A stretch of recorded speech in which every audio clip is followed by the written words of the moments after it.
Nasirabad primary उस्ताद के घर पर नामालूम अफराद की फायरिंग, शहरियों का एहतजाज।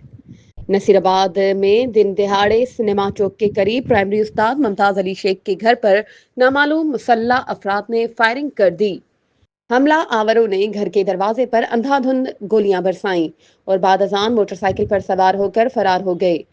खुशकिस्मती से वाक़े में कोई जानी नुकसान नहीं हुआ। वाक़े के खिलाफ पेटे अलफ और शहरी उस्ताद के जानिब से अब्दुल वहाब रोही, माशूक अली बादानी, शहरी इतिहाद के सदर माशूक अली फुलपोटो, इनायत तुन्यो और जावेद अली गमास की क़यादत में एहतजाज किया गया। एहतजाजी मुजाहरे से खिताब करते हुए रहनुमाओं ने कहा कि शहर में बदअमनी इंतहाई खतरनाक सतह पर पहुंच चुकी है। सुबह सवेरे एक उस्ताद के घर पर हमला करके फायरिंग करना काबिल मजम्मत और तशवीशनाक है। जब उस्ताद, ताजिर और आम शहरी ही खैर महफूज हैं तो पुलिस का वजूद किस मकसद के लिए है। शुरकाए एहतजाज ने मुतालबा किया कि वाक़े में मुलविस मुल्ज़िमान को फौरी गिरफ्तार करके करार वाक़ई सजा दी जाए। दूसरी जानिब शहरी इतिहाद ने बढ़ती हुई बदअमनी के खिलाफ कल से एहतजाजी तहरीक शुरू करने का ऐलान भी किया है।